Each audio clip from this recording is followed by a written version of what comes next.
believe English, you see? Yeah. We got the cameras and the cameras inside. That's a wide shot, so if you're behind that one, it's okay. Or like that, it's also.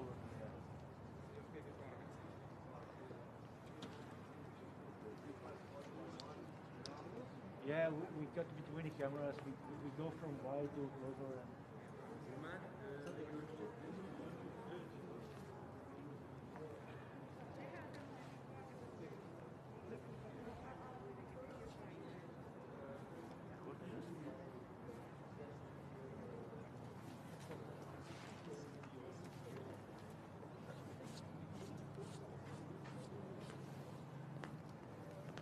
And Trata.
the first MP.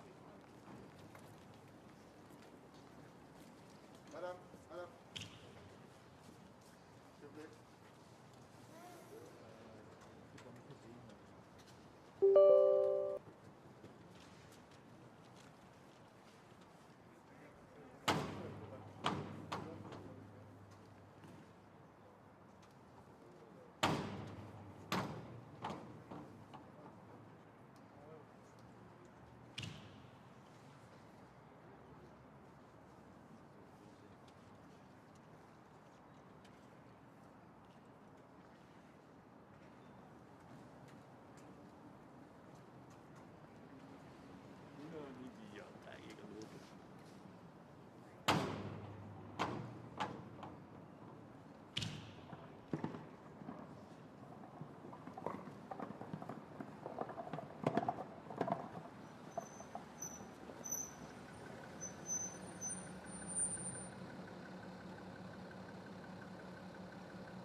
Should I go here or there?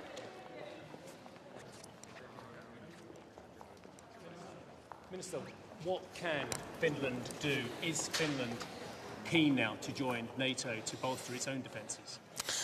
Well, at the moment, of course, we have to concentrate on Ukraine and giving our full solidarity to Ukraine. What we as Finland have been doing, we have been, of course, donating both lethal and non-lethal material to Ukraine, and we stand fully in line with the European Union solidarity to Ukraine at this moment. And of course, it's obvious that in this kind of situation also the public opinion in Finland is moving and turning more favorably to NATO membership, but this is not the time, of course, to handle that issue. This is the time to show the solidarity to Ukraine. What more can Finland do to support Ukraine, and what can NATO do? Ukraine has asked for a no-fly zone. Ukraine has asked for helicopters, it's asked for planes as well. At the moment, it seems no one's willing to give them that to them to defend themselves. Should we move to the next stage, sir? Well, at the moment, I think it's very important first that we stand politically united. What we saw in the UN General Assembly, more than 140 votes condemning the Russian attack against Ukraine. And we have to move on this diplomatic track, pressure Russia, and also have more and more influential sanctions towards Russia. So what reaction to the fact that the battle's been raging around a nuclear power plant? Sorry. Are you afraid that this could become a wider European conflict, especially considering the claims for a no-fly zone?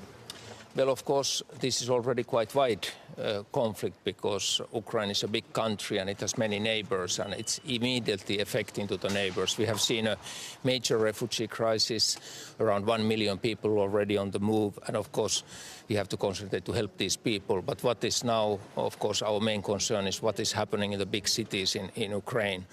And if these cities will be attacked, then of course a big amount of civilians are under fire, and this is something that should be prevented. So what do you make of the Russian threats to Should NATO Finland? protect or support no-fly zone? Well, this is something that I leave to the NATO countries. I don't have any comment what do you on make that. of the Russian threats? What about the latest developments in the last few hours? The fact that there's been a battle raging around a nuclear power plant. Your reaction to that? Well, I'm very concerned about the nuclear news. First, of course, we were concerned about the Chernobyl situation and the movement of the troops around the Chernobyl, which was raising probably the radioactive dust and increased the radiation there. And of course, the latest news of the burning building. Hopefully, the burns have now been taken down. But of course, the idea that there is active fighting in the vicinity of the working nuclear power plant is a very scary concept. And we hope, of course, that the Russian troops will immediately stop the fighting in that region. So what do you make of Russian threats to Finland not to join NATO? What do you say to the Russians? Well, our answer, of course, is that Finland decides its own security policy. We are responsible for our own security policy. We have a very good connections to NATO. We are in the partnership with NATO, and we have been working very closely on those issues. And according to European security rules, it's every country's right to decide their own security position. Thank you. Just one final question. Last night, President Putin and President Macron talked to each other, and Putin said to Macron that he wants to take it all. Is that something you just accept, or? No, of course we don't accept it. A sovereign country cannot be attacked like this. But now what is going on, in my understanding, on the talks on the border of Ukraine and Belarus between the delegations of Ukraine and Russia has been ongoing. The talks to open the humanitarian corridors, to protect the civilians in the cities and make the immediate ceasefire. Of course, we support all these Ukrainian claims in those talks. Thank you. Thank you, sir. Thank you.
Where else, to be honest, you would be great.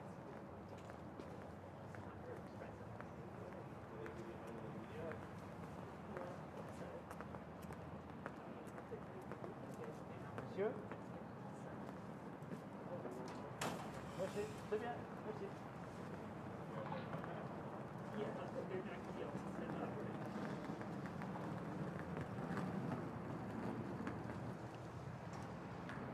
That's the door stuff there, right? Oh, just there. Yeah, I'll show her.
Yani alt tarafta açık olan uygulamalarımızdan birini seçiyoruz.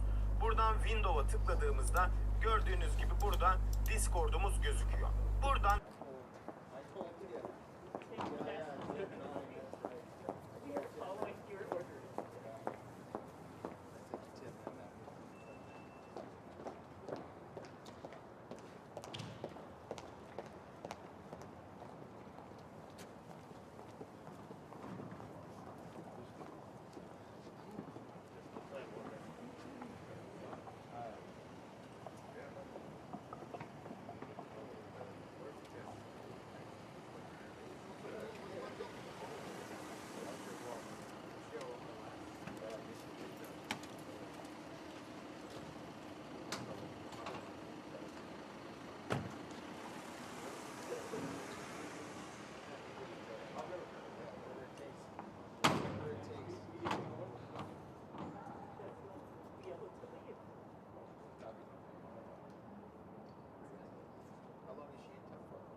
Following your orders.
Let me please give my statement and then,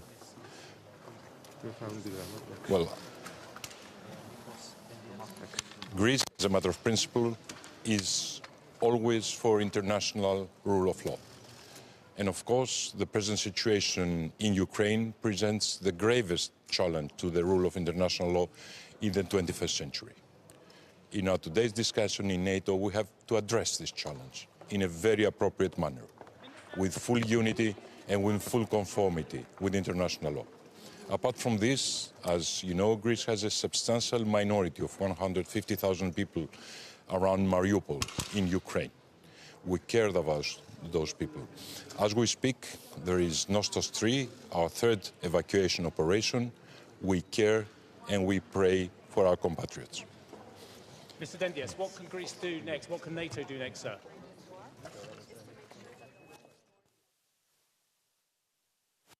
To the conversations we'll be having today. Talking about I was made aware, like many of you, about the attack on the nuclear plant that was made late in the night. I was in contact with many of the Ukrainian officials. Prime Minister Trudeau also spoke to President Zelensky late in the night.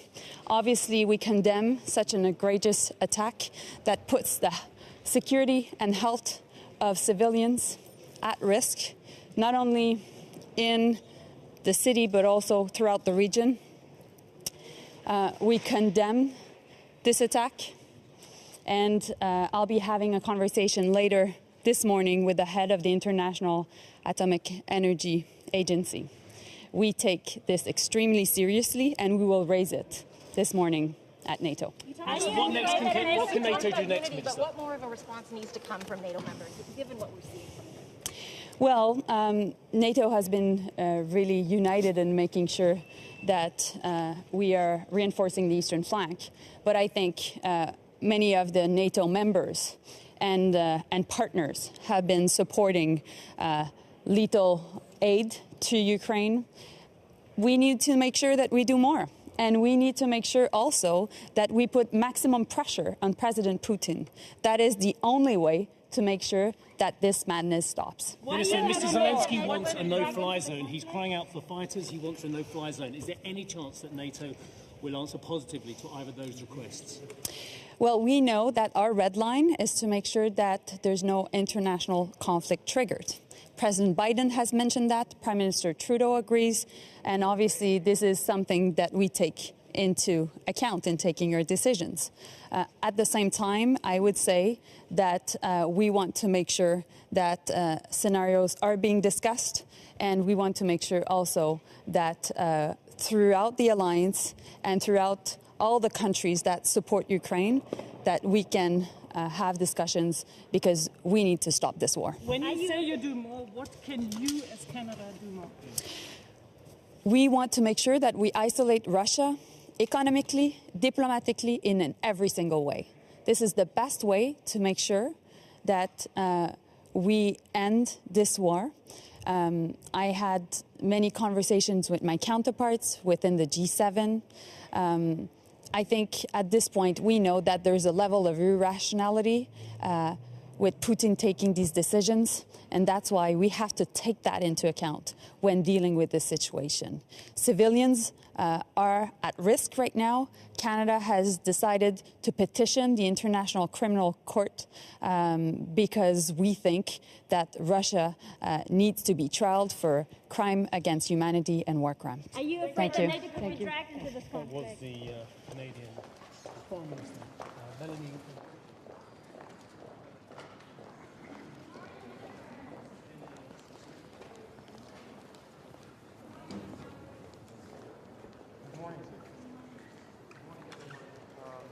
It is indeed a very timely. It is indeed a very timely meeting today of the foreign ministers, including as a follow-up to the NATO summit, which took place exactly a week ago. As far as Romania is concerned, for us the most important topic on the agenda is the response that NATO should give to the Russian aggression in the terms of consistent consolidation of the deterrence and defense posture on the eastern flank. For us, it is extremely important to accelerate as fast as possible the creation of the battle group in Romania, which will be under the lead of France as framework nation. And at the same time, I will stress today the importance for NATO to reconsider the philosophy, the structure, and the constitutive elements of the posture on the eastern flank, because the conditions are totally different from the ones when we have started to build this posture. We have to adapt the posture to the reality which shows that the Russian troops are in Ukraine and in Belarus, so we need to rethink everything. At the same time, I will inform my colleagues about the decision taken by Romania, by the Romanian President, Mr. Iohannis, to increase the spending from 2% from the GDP to 2.5% starting with the next fiscal year.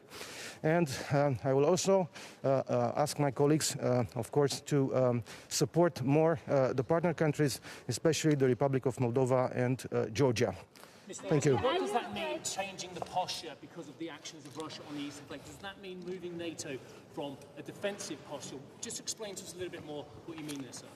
We need to restructure the posture in order to adapt it to what Russia is doing in Ukraine and in Belarus, because as we speak, basically Belarus has become another military district of Russia, and at the same time we have to take into account the presence of Russia in Ukraine with military forces, and this is very much different from the moment of 2014 when Russia occupied illegally Crimea and then, has built up its military presence there, but it was only Crimea which was occupied at that time. So we need to take into account this new reality and to adapt accordingly. Thank you.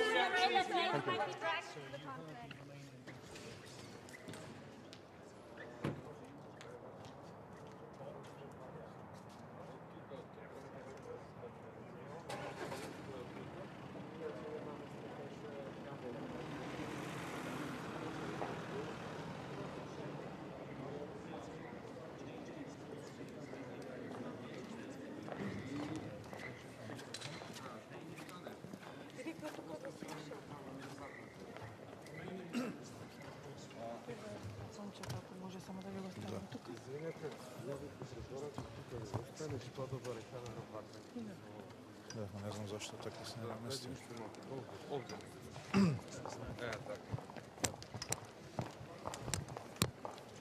Okay. Well, first, we've come together today to show our strong unity.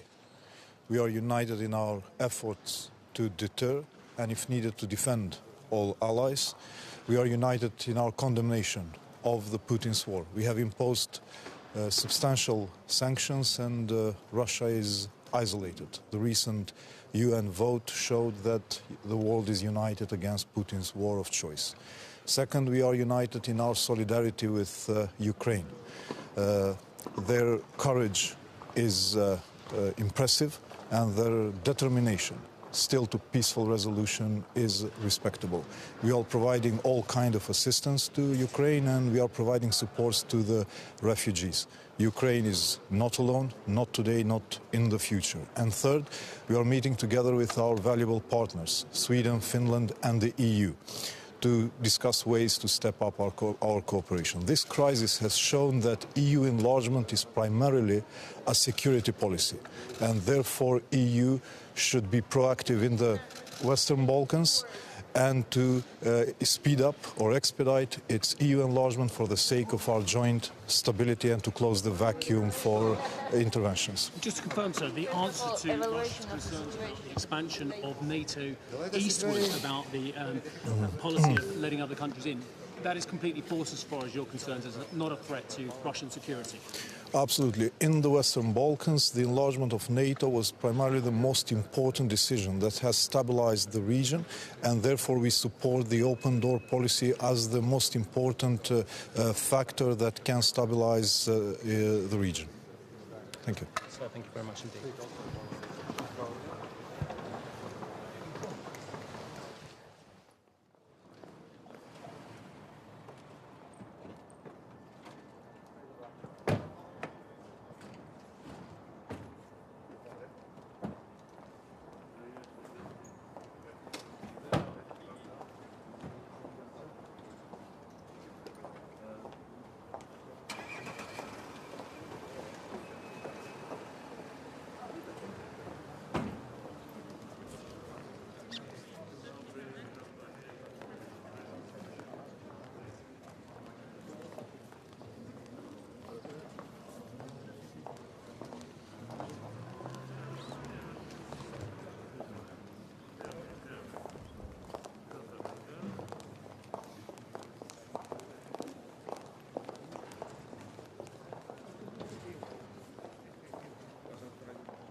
là, François? Hein? Cédric était bon. Sinon, ça marche pas.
l'Atlas.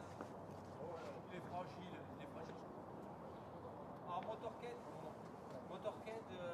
c'est pas possible de regarder les courses.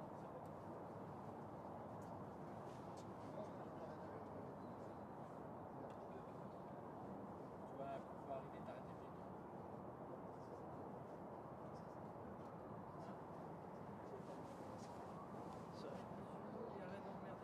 Oui, mais ça tombe toujours. Ça veut, hein, ça veut, mais... Ah non, non, non, sur la masque.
Undskyld, at jeg svigtede jer i aften.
Tragic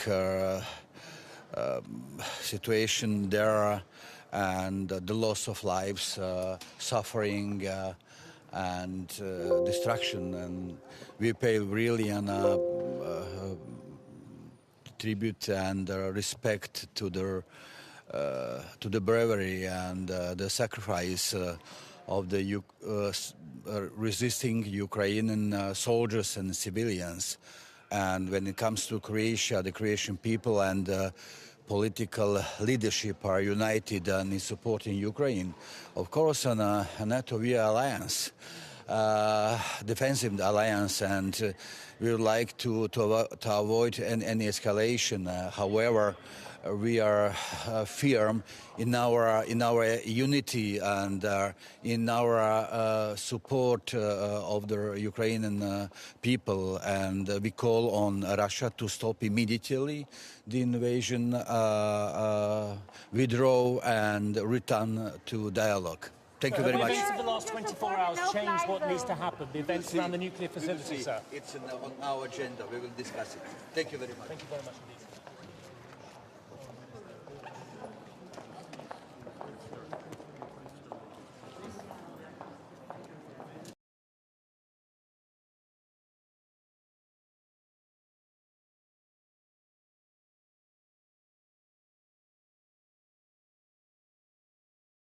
Şiddete yer yok. Şiddete göz yumma. Şiddete hakkın yok. Şiddetin bahanesi olmaz.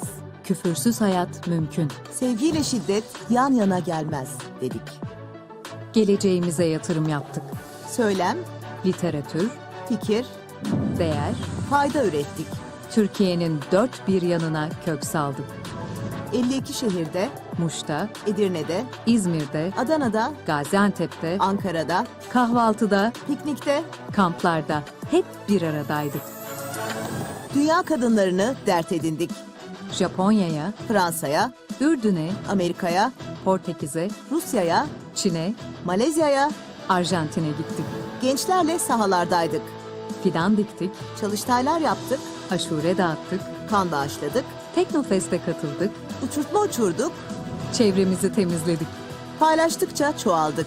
Öğrencilere, Genç kızlara, inovatif fikirlere, üretime, sıfır atığa, eğitime, mültecilere destek verdik. güzeli aradık. Fotoğraf, Kısa film, senaryo, hikaye, sergi, belgesel.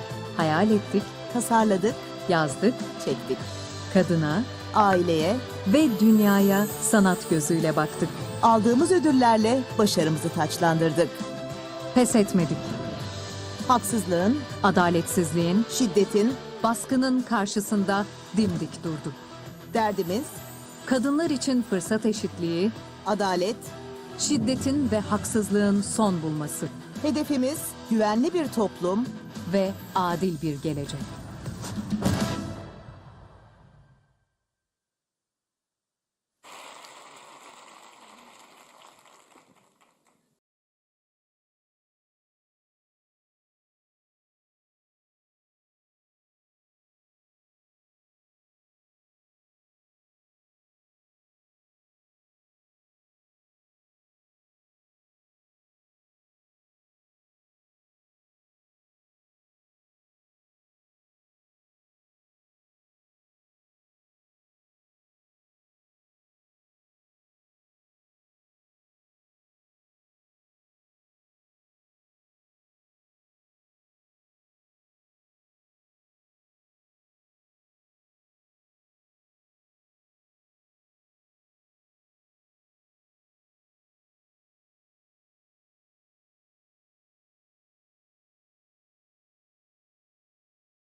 Vooral in je verlegenheid brengen. Hè? Dat is natuurlijk.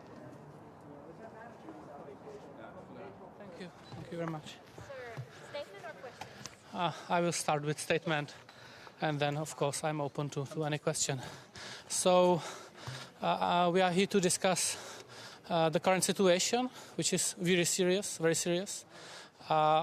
I'm personally shocked, and by the way Russian military conduct its operation on the territory of Ukraine and the way they attacked nuclear power plant. This is really serious situation, and we have to face it. So what can the Czech Republic, what can NATO do in response to that event of the last 24 hours? Sorry. What can NATO do, sir, in response to the events of the last 24 hours?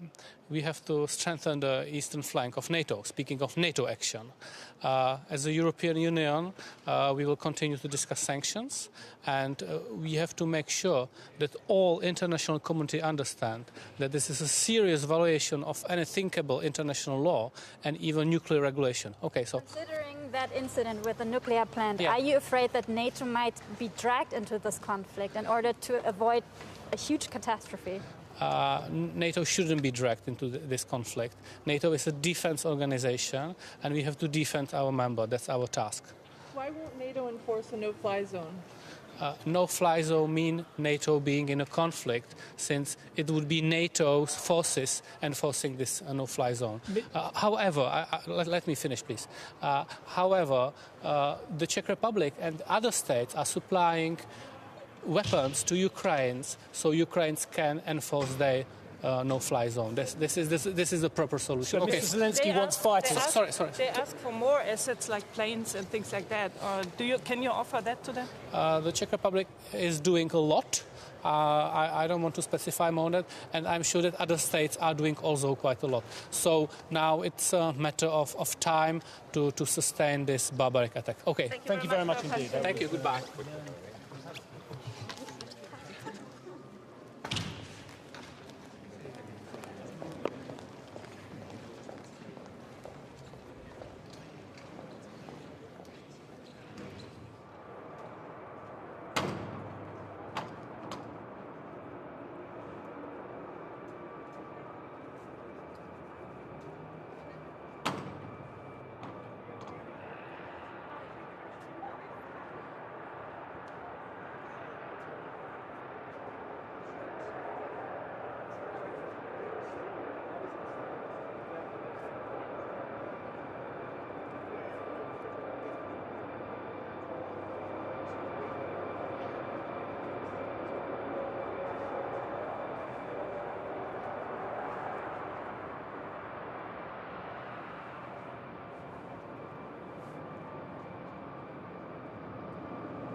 What's your reaction to the fact there's been a battle around the nuclear power plant?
Lo hago entonces en inglés, ¿no? Gracias. Good morning. I will start in Spanish. Okay. Buenos días. Vengo a este Consejo Atlántico para mantener la posición de España, que tiene que ser la de una unidad sin fisuras. Una unidad sin fisuras en España, entre las fuerzas políticas, una unidad sin fisuras entre los socios de la Unión Europea y una unidad sin fisuras entre los aliados atlánticos. Ayer tuve un contacto con el ministro de Asuntos Exteriores de Ucrania, mi colega y amigo Dmytro Kuleba, informándome de madrugada del inquietante asalto a la central nuclear por parte de fuerzas rusas y chechenas. No podemos permitir esas escenas en Europa. No podemos permitir que nuestros ciudadanos vivan angustiados con posibilidades que habían desaparecido hace ya muchas décadas de la mente de todos los europeos. Europa es una construcción de paz. La OTAN es una organización defensiva para garantizar la estabilidad y la paz. Y eso, con una unidad sin fisuras, es lo que venimos hoy a forjar aquí una vez más. I will be. The incident at the nuclear plant, do you think that NATO has to act in order to avoid a huge catastrophe? Yesterday night, my colleague and friend Dmytro Kuleba contacted me, and he explained me the threat that was happening in the nuclear plant. These are things that were out of the minds of Europeans and allies since decades. We cannot allow this to come back again. Europe is a body created, an organization created to secure peace. NATO is a defensive alliance. So we have to be united without any breach among us, as we have been so far, to secure peace all over Europe. So you've changed, you're talking about what NATO needs to do, but has the EU changed now? Has Spain changed? Has Germany changed? Do we need to be more forthright and more offensive in Europe rather than defensive, given what we're seeing in Russia and Ukraine? We haven't changed. We continue fostering peace, stability. That's the source of our prosperity and our way of life. We are adapting to the new threats, certainly, and we will respond to those threats to continue promoting and securing peace and stability in Europe. Do you think that NATO has to intervene militarily? Those are words that we have to discuss inside with our colleagues. Once again, we don't have to do anything to escalate. This is Putin's war. He is the only wanting war. Neither NATO, nor the European allies, nor the Ukrainians themselves, or Ukrainian governments, want war. What we want is peace. Well, what about a no-fly zone? Last one. Sorry? What about a no-fly zone, especially over the nuclear plant? What about, sorry? No-fly zone. We'll discuss that inside. It's fair that I will explain my position first to my colleague than to you. At the end, I will respond to all your questions. Thank you very much. Thank you.